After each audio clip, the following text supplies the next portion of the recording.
네, 안녕하세요. 마감 클래스 이강무 전문가입니다. 자, 오늘 우리 시장이 뒷심이 좋았습니다. 사실 미증시에서 이 제조업 지수가 부진하게 나오면서 시장에 대한 경기 침체 우려감을 가지고 있었는데요. 지수 자체에서는 뒷심이 좋아지면서 양봉, 그리고 또 박스권 형태에 대한 부분들이 높아지는 모습 연출되었습니다. 자, 우선은 그만큼 이 시장 경기에 대한 우려보다는 지수의 하방 지지력이 강했다라고 보시면 좋을 것 같고요. 우선은 우리 시장이 뒷심이 보였던 이유가 명확하게 있는데요. 이 부분들 체크 포인트로 보도록 하겠습니다. 자, 우선은 미국에서 나온 제조업 지수 이 경기 침체에 대한 시그널은요, 상당히 의미가 큰 악재입니다. 왜냐하면 2016년 이후에서 지금 거의 3년 만에 이 확장 지수에서 수축 기준으로 미축 지수로 발표되었기 때문에 상당히 큰 악재였지만 지수가 상승 마감을 했습니다.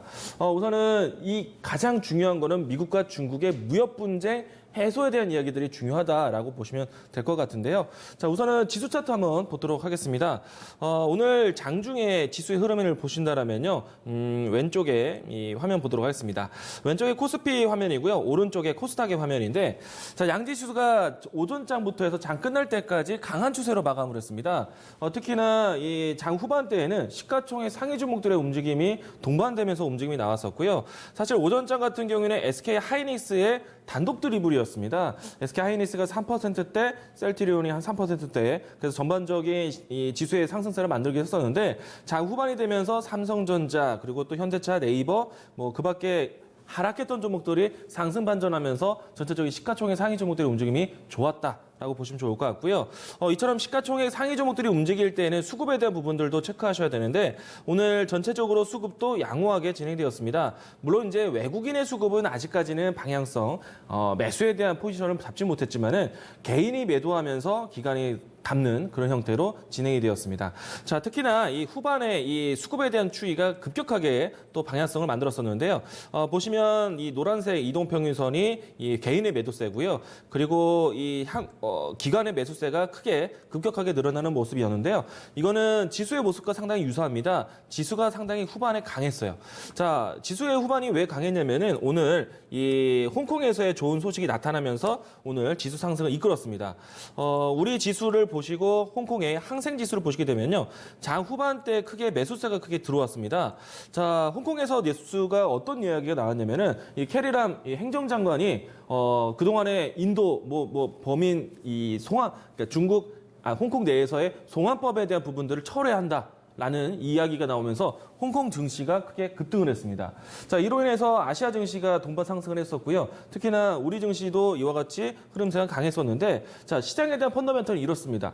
그동안에 미국과 중국의 무역 전쟁이 사회적인 이슈, 정치적인 이슈로 해서 이 무역 분쟁에 대한 부분들이 해결점을 찾지 못한다면 홍콩에 대한 사태가 오히려 미국에 대한 개입, 중국에 대한 개입이 이와 같은 정치적인 이야기가 더 커진다라면 미국과 중국의 무역 분쟁에 대한 회의가 원만하게 진행되기 어려울 것이다. 자, 그런데 이제 송환법에 대한 부분들을 철회한다면은 이 시장, 홍콩 사태에 중국의 개입, 미국의 개입이 이제는 걱정거리가 좀 덜었다. 그래서 조금 더 미국과 중국의 무역 협상에 조금 더 집중할 수 있는 시간이 만들어졌다. 이 부분들이 시장의 기대감으로 반영이 되었다라고 보시면 좋을 것 같고요. 자, 결과적으로 지수에 대한 흐름들이 박스권 형태를 넘어섰습니다. 자, 지수 코스피 차트를 보도록 하겠는데요. 자, 최근에 박스권 상단에 대한 매물 테스트, 다시 한번 박스권 하단으로 내려오는 것인가? 에 대한 관점이었는데요. 이제는 완벽하게 박스권 상단을 돌파를 보였습니다. 그렇기 때문에 전체적으로 앞으로 외국인이 들어오는 시각을 외국인의 수급이 들어오는 때를 더 본다라면은 지수의 안정화가 더 진행될 수 있다. 긍정적으로 보시면 좋을 것 같고요. 경기 침체에 대한 경기 지표보다는 미국과 중국의 무역 분쟁이 이만큼 중요하다라는 거 다시 한번 보여주는 시장이었습니다. 자, 일단 전반적으로 시장의 분위기가 좋았습니다. 시가총액 상위 종목 대형주가 움직이면서 전반적인 분위기를 이끌기도 했었는데요. 자, 오늘 장에서 특징적인 종목들 살펴보도록 하겠습니다. 자, 오늘 뭐니 해도 5G가 또 움직임이 좋았습니다. 자, 사실 이 오늘 5G가 올라갔던 모멘텀이 어제 또 그제에도 우리가 알고 있었던 내용인데 오늘 다시 한번 또 부각이 되면서 오름세를 보였고요. 자, 5G 가입자 수가 증가되었다는 소식. 지금 현재까지 190만 명이 이 5G 사용자라고 하는데 연말까지 500만 명 가입자를 목표로 하고 있습니다. 자, 좀 더 확대된다면 시장에 대한 5G 보급이 그만큼 넓어지는 거기 때문에 5G 관련된 이 종목들의 움직임도 상당히 강했습니다. 자, 시장은 상용화에 대한 기대감이죠. 일단은 오늘 특징적으로 본다면은 우선 중요한 종목은 시장 대표주인 KMW가 다시 한번 신고가 형태로 진행이 되고 있습니다. 자, 일단은 목표치에 대한 설정을 보기보다는요, 추세 추종이라 해서 추세가 진행되는, 추세가 추세를 만드는 형태로 대응하셔야 될 것 같고요. 이 종목을 단기적으로 본다면은 3일 이동평균선 혹은 5일 이동평균선, 이와 같이 단기 이평선에 대한 추이를 보면서 대응하시면 좋겠고요. 그리고 지금은 KMW뿐만 아니라 전반적인 후발주 찾기도 상당히 빠르게 진행되고 있습니다. 자, 후발주에 대한 움직임은 대장주가 살아있는 상태에서 후발주를 찾는 것이기 때문에 KMW가 그러니까 그 단기적인 이평선, 3일선, 5일선뿐만 아니라 10일 이동평균선, 또 20일 이동평균선 정도까지는 살아있다라면은 후발주에 대한 순환매는 계속 이어질 수 있다. 긍정적으로 보시면 좋을 것 같고, 오늘 대표적으로 새로운 종목 중에서는 이 머큐리가 상한가를 기록을 했습니다. 이 종목도 보시면은 그단 이 5G 대표주로서는 보이지 못했다가 새롭게 급부상하고 있는 종목이고요. 어제 움직임이 좋았던 전파기지구, 또 대한광통신, FR텍, 이와 같은 종목들이 추가적인 연속 상승세를 보였다는 점. 자, 계속해서 숨겨져 있었던, 그동안 소외되었던 5G에 대한 순환매 앞으로도 긍정적으로 이야기 드리도록 하겠습니다. 자, 세 번째 포인트 보도록 하겠는데요. 자, 장 초반 때만 해도 시장이 박스권 상단에 대한 매물 테스트를 거쳤습니다. 이 홍콩에 대한 사태 해소는 오후장에 나타난 속보이었기 때문에 오전장에는 테마적인 흐름들도 상당히 좋았었는데요. 자, 우선은 정부에서 SOC 투자에 대한 활성화를 통해 이 건설 활성화를 만들겠다라는 뉴스가 나왔습니다. 자, 이러면서 이 건설 기자재, 또 중소형 건설사, 내수 지표에 관련된 기업들이 움직임이 좋았습니다. 특히나 이 SOC라는 거는 우리 연초에 예타 면제 사업에 대한 부각이 되면서 올라왔었기 때문에 이 SOC 투자에 대한 관점, 기존에 우리가 많이 주목받았던 중소형 건설사, 그리고 시멘트주, 이와 같은 종목들이 상당히 대표적으로 올라왔었는데 오늘도 그런 모습이 답습이 되었습니다. 자, 대표적인 종목 보도록 하죠.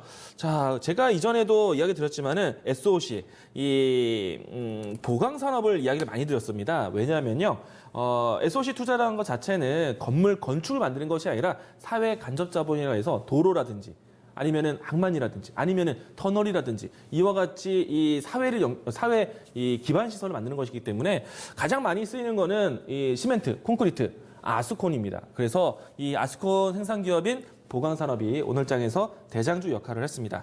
자, 앞으로도 이와 같이 SOC 관련된 종목들을 본다라면은 이와 같은 아스콘 관련된 종목들을 대표적으로 먼저 보시면 좋을 것 같고요. 특히나 지역 건설사들이 상당히 좋았습니다. 오늘은 우원개발이 장 초반 때 움직임이 좋았었는데요. 앞으로 전라도 또 경상도 지역군에 있는 이 건설 회사들 관심 있게 보시기 바라겠습니다.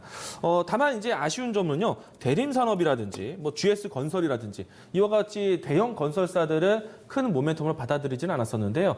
사실 올해 하반기 때에는 SOC 투자 혹은 예타 면제 사업에 대한 부분들이 대형 프로젝트가 열리게 됩니다. 그래서 지금 자체는 브레이크를 아직 확인하는 과정이 있기 때문에 지금은 한 발짝 뒤에서 보겠지만은 향후에 대형 건설사도 대형 프로젝트에 대한 기대감으로 보시는 때가 온다. 이제는 좀 준비하는 단계로 보시면 좋겠습니다. 자, 내일장에 대한 준비로 보도록 하겠습니다. 자, 오늘 시장이 크게 반등을 했지만은 역시나 풀리지 않는 것은 미국과 중국의 무역 분쟁입니다.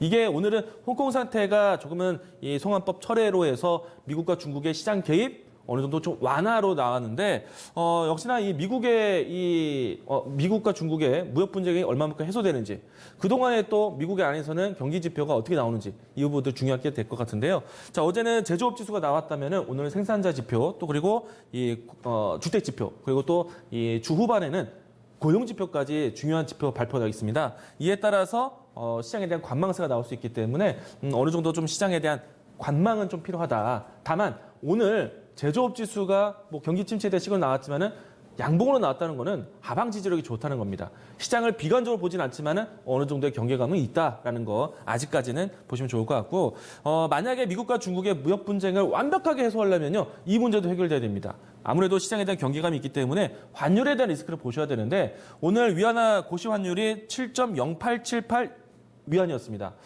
그런데 이 위안화 차트를 좀 보시게 되면요. 고시 환율보다 더 높은 주가 흐름을 나타내주고 있는데 트럼프 대통령, 미국이 원하는 거는 위안화 절상평가입니다. 그런데 계속해서 절하평가가 나오고 있어요.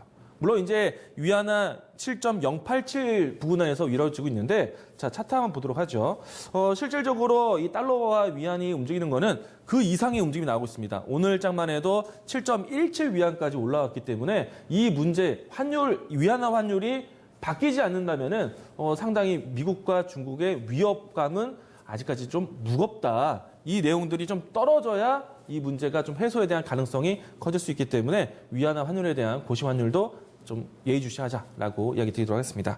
자, 일단 모멘텀적인 것들을 좀 찾아보겠는데요. 자, 오늘 장 초반에도 모멘텀이 되어서 주가에 도움이 되었는데 일단 장 후반 때 그리고 또 내일장까지 기대해 본다라면은 연속된 모멘텀으로 활용할 수 있겠습니다. 자, 삼성전자에서 이 불화수소에 대한 국산화 이 문제는 단기적인 시각이 아니라 장기적으로 오늘 반도체 산업에 대한 턴어라운드 본 것처럼 이 반도체에 대한 이 소재에 대한 불안감을 살아주는 거기 때문에 이 모멘텀은 좀 더 긍정적으로 보자라는 이야기 드리도록 하겠습니다. 자, 오늘 마감 클래스 이렇게 정리하도록 하겠습니다.